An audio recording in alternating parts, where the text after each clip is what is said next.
दोस्तों, trend notice YouTube channel पर आपका हार्दिक स्वागत है।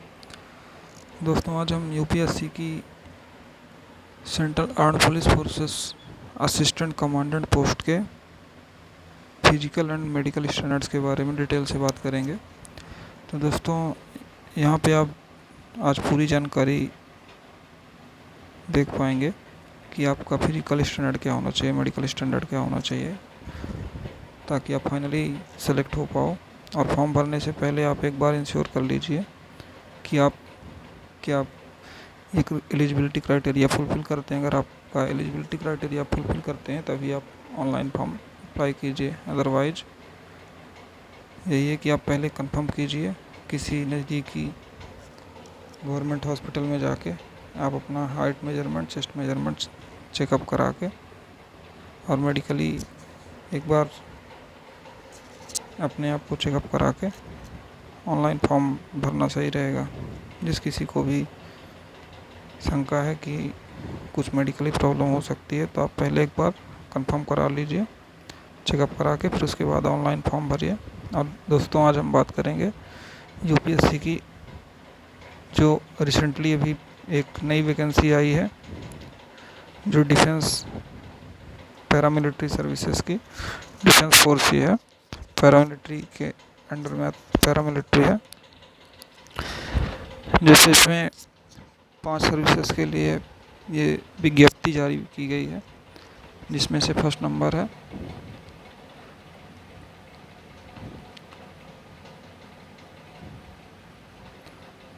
जैसा है इसमें बीएसएफ है, सेकंड है सीआरपीएफ, थर्ड है सीआईएसएफ, फोर्थ है आईटीबीपी और फिफ्थ है एसएसबी।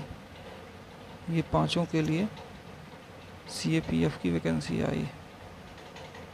सीएपीएफ की असिस्टेंट कमांडेंट की वैकेंसी। असिस्टेंट कमांडेंट एक ऑफिसर का यूपीएससी का ग्रेड ए बेसिक पे 56,100 रुपये प्लस ग्रेड पे 5400 और सेंट्रल पे कमीशन सीपीसी लेवल 7 के अकॉर्डिंग लेवल 10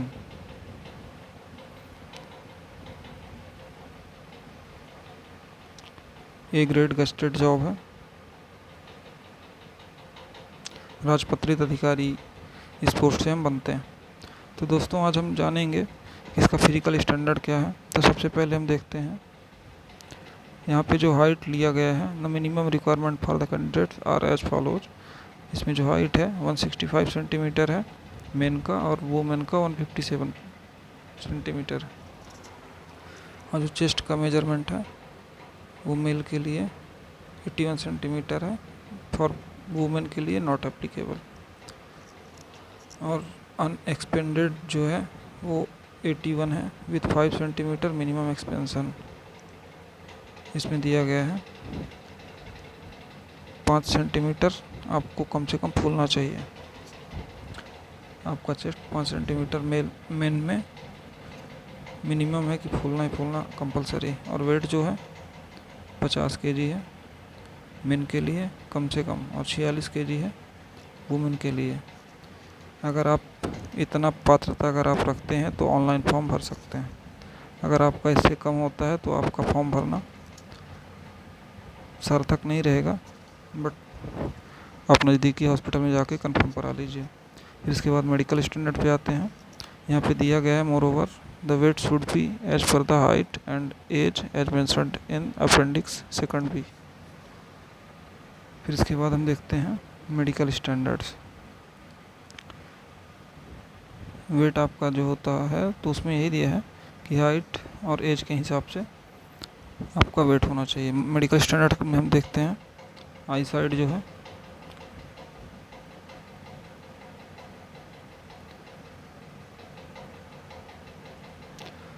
यहाँ पे आप देख सकते हैं आई साइड जो है डिस्टेंस विजन जो है 6/6, 6/9 ये बेटर आई है करेक्टेड विजन।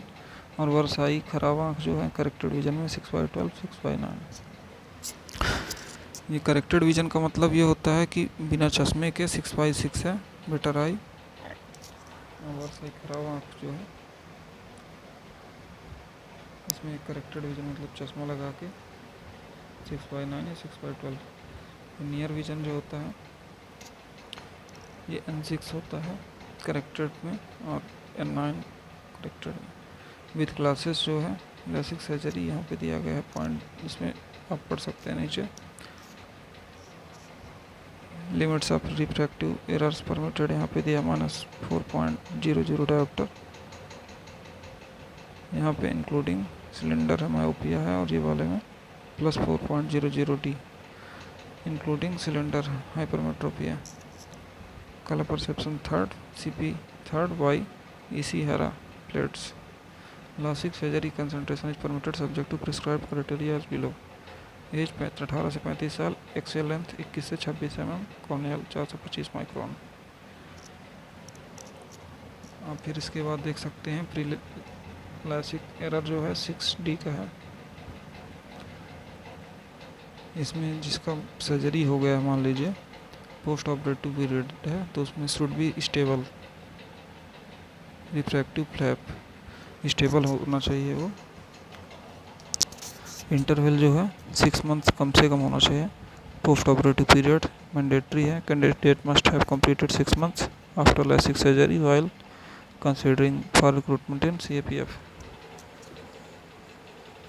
कैरिंग एंगल है, carrying angle should not be more than 15 for male and 20 degree for female. 15 degree for male है और 20 डिग्री फॉर फीमेल है। और जो ईयर है, candidate should not have any degree of deafness and persistence ear discharge. बहरापन नहीं होना चाहिए और कान से कोई डिस्चार्ज नहीं निकलना चाहिए। Candidate should not have any other condition congenital or required like atresia of the meatus, exostosis, neoplasm which is causing obstruction of air passage, and should not have history of recurrent earache, tinnitus and vertigo। इन सब चीज़ों की problem नहीं होना चाहिए। फिर इसके बाद है nose. Candidate should not have DNS नहीं होना चाहिए। फिर इसके बाद atrophic rhinitis, tubercular ulceration, chronic sinusitis, ये सब चीज़ें मेडिकल प्रॉब्लम में नहीं होना चाहिए। नेक हो गया, फिर नेक को आप पढ़ सकते हैं। ऐसे ही टीथ है, टीथ में भी sufficient number of sound teeth for efficient mastication. Candidate should not have severe pyorrhoea नहीं होना चाहिए, गंभीर पायरिया नहीं होना चाहिए, इसमें दिया है। फिर वेनरल डिजीज जो है, candidates should not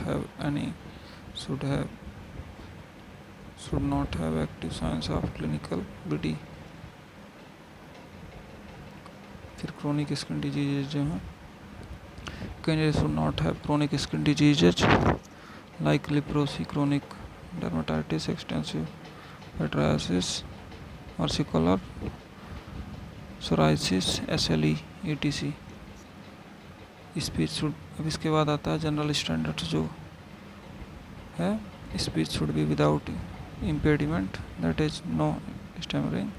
the candidate should not have any indication of chronic disease like TB, any of arthritis, high blood pressure, diabetes, bronchial asthma, any heart disease। Candidates should not have perceptible and visible glandular swelling anywhere in the body. Chest should be well formed, devoid of any abnormality like flat chest, pigeon chest with rickety rosary effects. Heart and lungs should be sound। जो भी medical conditions है आप यहाँ पे पूरा आप देख सकते हैं।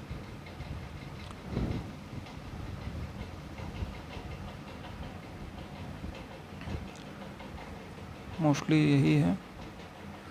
should not have congenital malformation of defects. Candidates should have no disease of the genitourinary tract. Hernia भी नहीं होना चाहिए किसी प्रकार का, स्क्रोटल स्वेलिंग नहीं होना चाहिए प्राइवेट पार्ट में। Both the testicles only for male के लिए है एम ये point, only for male. Both the testicles are in the scrotum and of normal size. Both testicle जो हैं स्क्रोटम में जो नॉर्मल साइज के होने चाहिए। The candidates must not have knock knee नहीं होना चाहिए, फ्लैट फुट नहीं होना चाहिए, वेरिकोज वेन नहीं होना चाहिए। They must be in good mental and bodily health and free from any physical defect likely to interfere with the efficient performance of the duties. Candidates should not suffer from tachycardia. Tachycardia is a medical condition जहाँ पर heart beat ज़्यादा बढ़ जाती है, उसको tachycardia बोला जाता है। More than 100 pulse rate per minute, और bradycardia less than 50 per minute.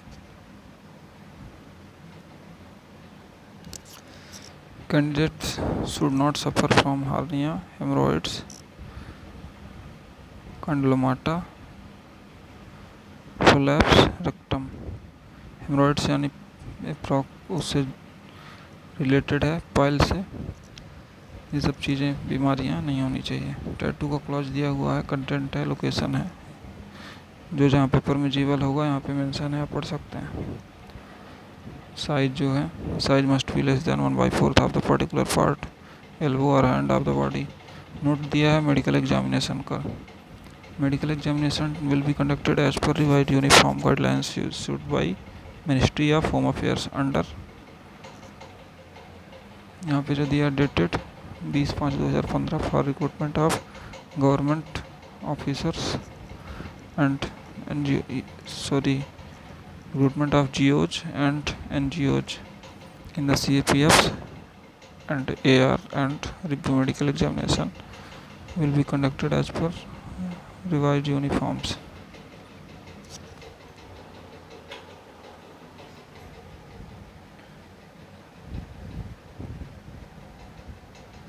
दोस्तों आप ये पूरी डिटेल आप देख सकते हैं, जो भी है लेटर डेटेड सब दिया है इसमें। फिर मेल का बॉडी वेट जो है इसके अकॉर्डिंगली है, सब आप देख सकते हैं पूरा। हाइट कितनी होना चाहिए, एज कितना होना है, कितनी एज पे इतनी हाइट पे इतना वेट होना चाहिए, ये मेल का है, और ये वाला फीमेल का है। तो दोस्तों आप ये पूरा देख सकते हैं। सो दोस्तों मैं आशा करता हूँ कि आपको सभी को पता चल गया होगा कि इसमें क्या फिजिकल स्टैंडर्ड है, फिजिकल मेजरमेंट में क्या कितना मिनिमम एलिजिबिलिटी है, और मेडिकल की क्या क्या एलिजिबिलिटी है। ओके दोस्तों, अगर आपको वीडियो अच्छा लगा हो तो चैनल को सब्सक्राइब करें, चैनल को लाइक करें, शेयर करें। थैंक यू दोस्तों, जय हिंद दोस्तों।